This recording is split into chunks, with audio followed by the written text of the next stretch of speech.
Uma boa noite a todos, sejam bem-vindos, que a paz do Mestre Jesus permaneça nesse momento com todos que estamos aqui presentes e também aos que estão nos assistindo pelo nosso canal do YouTube. Sejam muito bem-vindos. E hoje nós vamos falar um pouquinho, fazer algumas reflexões a respeito de, será que nós estamos prontos para a reforma íntima? E nós vamos começar com esta obra. É uma obra maravilhosa, uma obra que traz tantos ensinamentos para nós. E esta obra, ela é de Chico Xavier, Francisco Cândido Xavier, pelo Espírito de Emmanuel. E ela se chama Paulo e Estevão. E eu indico para quem ainda não a leu, que sinta-se estimulado a fazer. Não darei muitos spoilers, apenas alguns, mas os necessários para nós estarmos fazendo um link com o nosso tema. Pois bem, esta obra, ela traz a conversão de Saulo em Paulo, Paulo de Tarso. E é uma conversão em que acontece por uma situação bastante inusitada e traz algumas nuances que nós vamos trazer agora aqui. Bem, Saulo, ele era um homem inteligente, um homem culto, um homem jovem, um homem que ele tinha uma boa condição financeira, uma boa condição naquele meio no qual ele estava inserido, naquela sociedade judaica. E ele perseguia os cristãos. Por quê? Porque os cristãos não seguiam a lei de Moisés. Então, para ele bastava isso, e isso era motivo para cometer atos de morte por apedrejamentos, de prisões e muitas outras situações. Mas, enfim, nessa perseguição, vamos começar para nós compreendermos um pouquinho esse contexto. Nesta perseguição dele, aconteceu que ele mandou apedrejar um cristão chamado Estevão. E, bem resumido, que depois vocês podem ler lá detalhadamente, o Estevão, sem ele saber, ele era o irmão da noiva dele. Porque esse irmão havia trocado o nome. Em dadas circunstâncias que aconteceram lá, ele acabou trocando este nome dele. Então, ele se chamava, na verdade, Gesiel, mas ele estava como Estevão. E a noiva dele chamava-se Abigail. E Abigail queria muito encontrar esse irmão e solicitou ao Saulo: Saulo, eu preciso muito encontrar esse meu irmão. Há muito tempo que eu não o vejo. E ele estava procurando, mas com este nome Gesiel. Mas neste trabalho dele de perseguição, ele acabou ouvindo uma pregação de Estevão e ele mandou prendê-lo e sentenciá-lo ao apedrejamento. Enfim, isso gera bastante consequências. Abigail acaba entrando ao final do apedrejamento, porque ela não queria ver o início, e ela se depara com a figura do irmão ensanguentado, ferido, praticamente morto. E ela entrou em desespero. E desse desespero, bem resumidamente, esse desespero, ela acabou adoecendo.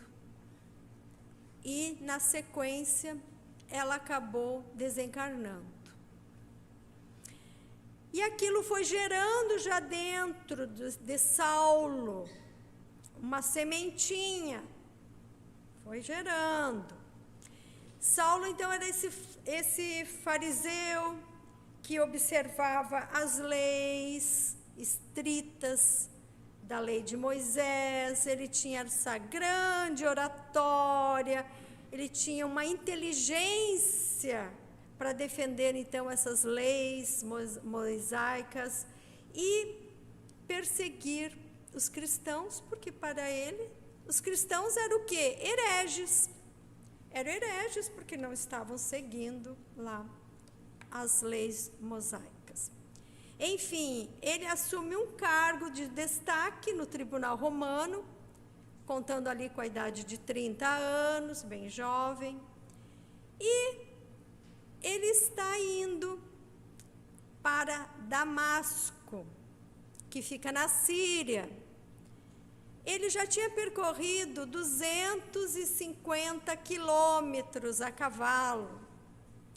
E ele não estava viajando sozinho, ele estava com vários outros, que estavam ali apoiando ele, que faziam a mesma coisa que ele, enfim. E aí, ele lá naquela estrada, acontece algo bastante singular na vida dele.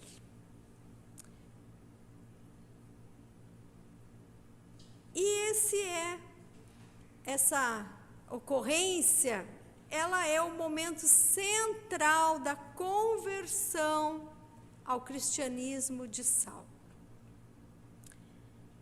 E lá estava Saulo, indo com os companheiros, provavelmente para perseguir, matar, fazer aquilo que ele estava acostumado, porque ele era uma autoridade, todos tinham medo dele, as pessoas tinham até receio de estar próximas a ele. Mas eis que uma luz ofuscante do céu atinge Saulo. E ele cai. Ele estava assustado naquele momento, e aquela luz, que era enorme, fez com que ele ficasse cego, cegou. E aí nós já começamos a perceber que ele ali naquele momento já acontece um princípio ali da expiação dele. Já começa a expiar por todos esses atos dele. E o que foi que ele viu? Então, isso acontece, meus queridos, entre o ano de 34 a 36 depois de Cristo, porque não há uma data exata, estimada, mas fica por ali. E aí, nós encontramos em Mateus 25:40, Saulo, 2 vezes falou o nome dele. Por que me persegues?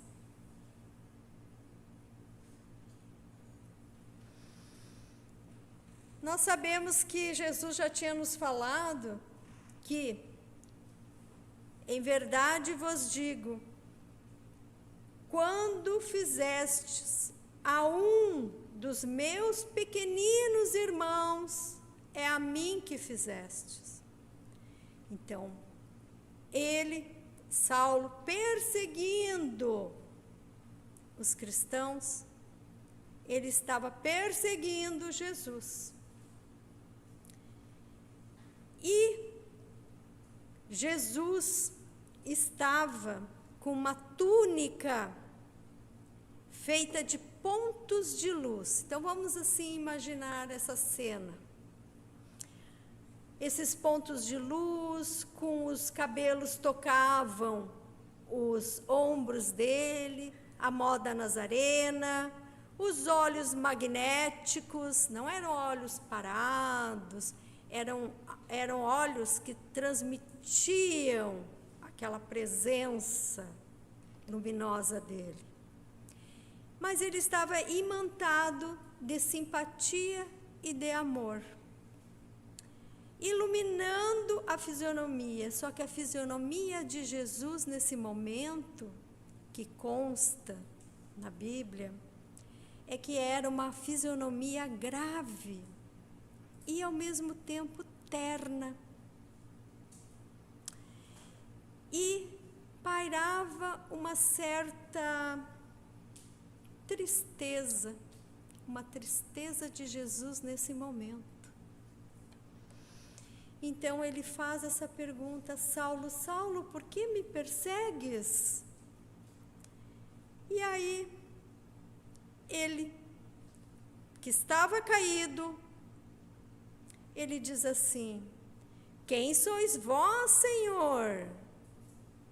Ou seja, ele já estava chamando de Senhor. Então ele já estava, aquela arrogância dele, já estava ali sendo questionada por ele mesmo, colocada à prova. Quem sois vós, Senhor? E Jesus responde assim: eu sou Jesus, a quem tu persegues. E ele pergunta assim: Senhor, que queres que eu faça? Olha a pergunta, olha a profundidade desse diálogo. O que queres que eu faça? Em vez dele estar se justificando, ele pergunta o que é preciso fazer naquele momento. Então, ele está se entregando para aquela situação.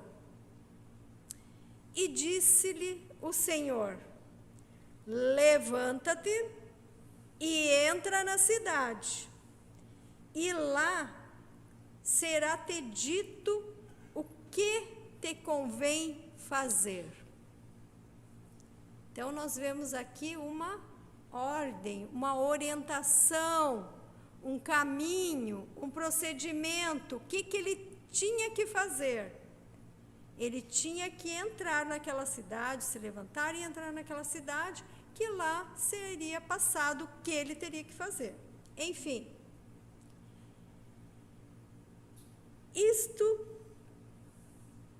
isto tudo faz com que nós percebamos que ali começa a reforma íntima de Saulo, aquele perseguidor. Mas, enfim, passaram-se uma turbilhão de pensamentos pela cabeça dele, mas Saulo foi obediente. Ele não contestou, ele foi obediente. E aí a gente percebe que o Saulo era a própria ovelha perdida. E Jesus, esse pastor bondoso, aquele pastor que larga as 99 ovelhas para ir lá buscar aquela desgarrada, e era isso que Jesus estava fazendo.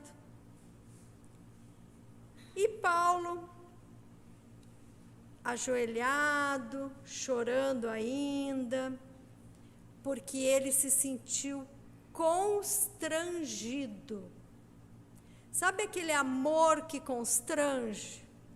Às vezes a gente passa por uma situação que a gente não merece, muitas vezes, o amor que a gente recebe de uma pessoa. Algumas vezes a gente pensa assim, aquela pessoa vai brigar comigo, aquela pessoa vai fazer alguma coisa, eu não mereço tudo que eu fiz para aquela pessoa, e aquela pessoa vem e ela te dá aquele amor que te constrange. Eu não sei se vocês já passaram por alguma situação assim, mas é isso que ele passou nesse momento. E a partir desse momento, Saulo tem a bússola moral dele reiniciada. E ele, que ele estava cego, ele é guiado pelos seus companheiros, ali caminhando, ele vai até Damasco.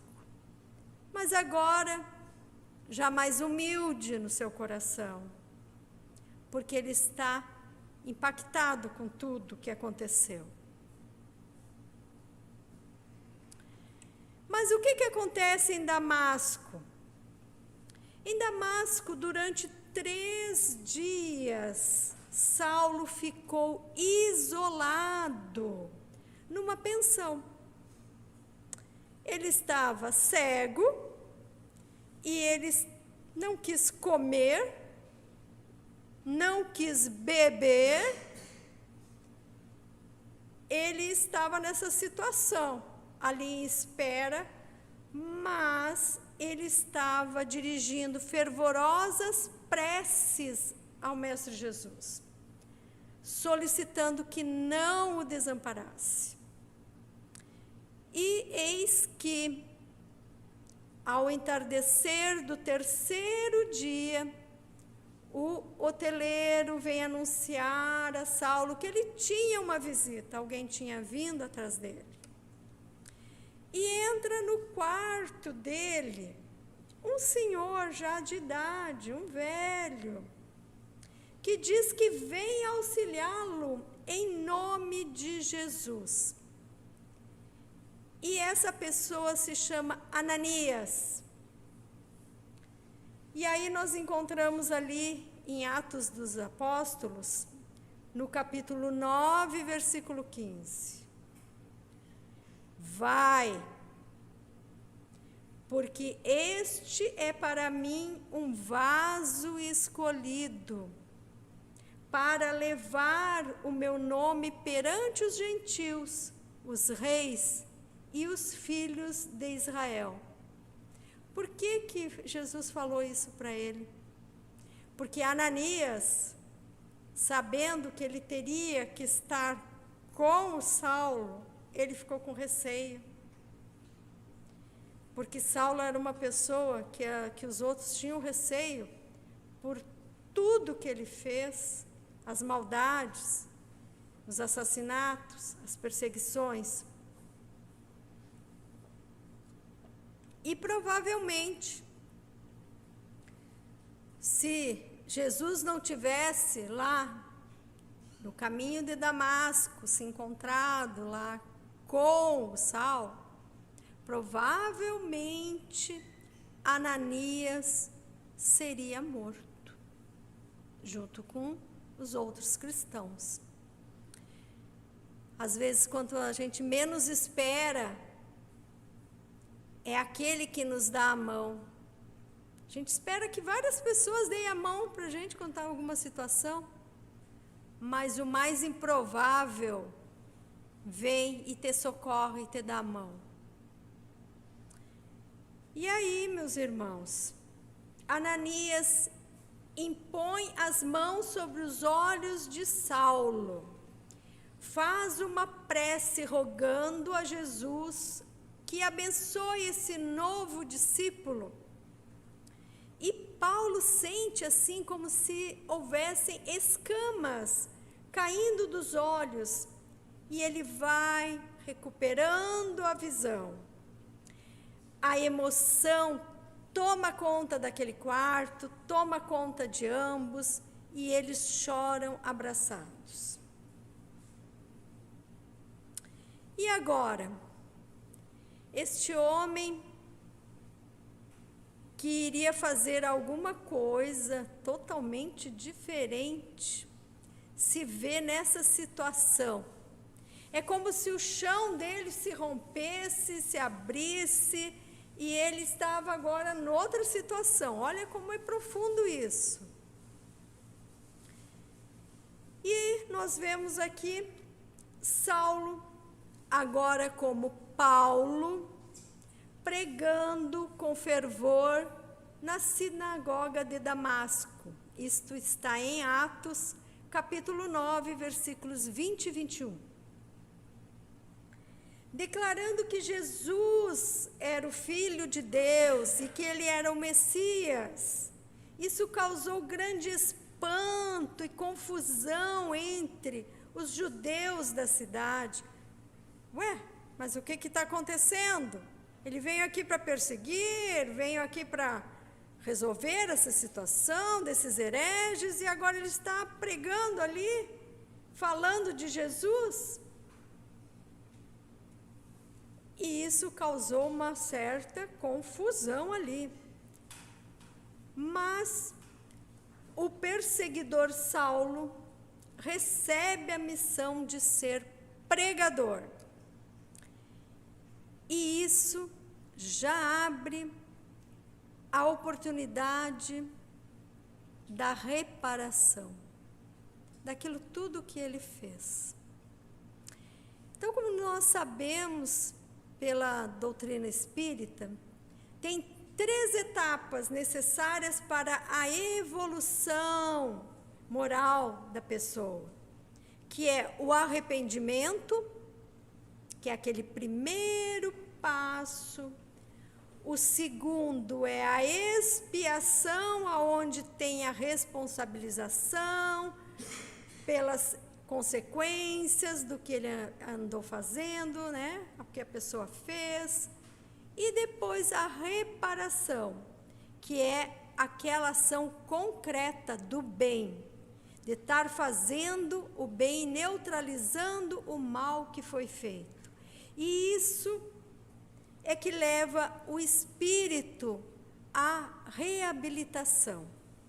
Então, vamos lá. Então, é arrependimento, expiação, reparação, e ao final está reabilitado. Mas, estar pregando, o que aconteceu? Imagina ele pregando, os fariseus lá, achando aquilo que não estava certo, não podia ser, mas como assim? Gerou uma forte oposição, e passados alguns dias, os judeus conspiraram em matá-lo. Isso está em Atos, capítulo 9, versículos 24 a 27. E diz assim: durante a noite, cristãos o colocaram em um grande cesto e o desceram pela muralha da cidade, através de uma abertura. Anos mais tarde, o próprio Paulo faria referência a essa fuga humilde como uma de suas primeiras provações em seu ministério. Porque eles tinham colocado sentinelas nas saídas das cidades. Então, não tinha como ele sair da cidade. Então, por isso, escondê-lo nesse cesto para ele conseguir sair ali. Mas Em Atos, capítulo 9, versículos 26 e 27, diz assim: Tendo Saulo chegado a Jerusalém, procurava juntar-se aos cristãos, procurando outros discípulos, mas todos os temiam. Tinham medo dele pelo passado dele, não crendo que ele fosse agora uma pessoa diferente. Uau, isso é profundo. Nós carregamos o que nós fizemos, o que nós semeamos. Então ele teria um processo ali para mostrar que ele realmente tinha feito a reforma íntima dele. Então, Barnabé, tomando consigo, levou até os apóstolos e lhes contou como no caminho ele vira o Senhor e que este lhes falara, e como em Damasco pregava ousadamente em nome de Jesus. Então já estava testemunhando ali que ele realmente estava transformado. Mas, diante de toda essa situação, desse contexto, Saulo resolveu, e agora Paulo, partir para o deserto da Arábia. E ele fez isso antes de ir para Jerusalém. E esse período durou aproximadamente 3 anos. Ele ficou no deserto 3 anos. E é um tempo de preparação espiritual, silêncio, que ele está mais apto para que houvesse realmente essa transformação dentro dele, esse lugar de encontro com Deus. E eu ouvi uma mulher que ela leva caravanas de pessoas para Israel. E ela estava comentando como que é o deserto, que nós aqui não temos muita, não sabemos muito, não faz parte do nosso dia a dia, sabermos como que é um deserto. E ela fala assim: o deserto falta água, falta alimento, tem animais perigosos, insolação durante o dia e muito, muito frio à noite. Não tem pessoas, não tem barulho, é aquele silêncio absoluto. E a pessoa está em total dependência da provisão de Deus em suas vidas. É um momento de muito aprendizado. Então ele ficou ali, naquele deserto. E isso é importante às vezes. Nós queremos a reforma, mas nós não nos damos um tempo. Nós queremos tudo para ontem, Tudo para ontem. Mas, enfim, concluindo a parte de Paulo, estima-se que ele tenha feito mais de 20.000 quilômetros a pé. Ele fundou diversas igrejas, como, por exemplo, Filipe, Coríntio, Gálatas, Pisídia, Icônico, Listra, Chipre, Jerusalém. Paulo levou a palavra de Cristo para lugares distantes, como Grécia e Roma.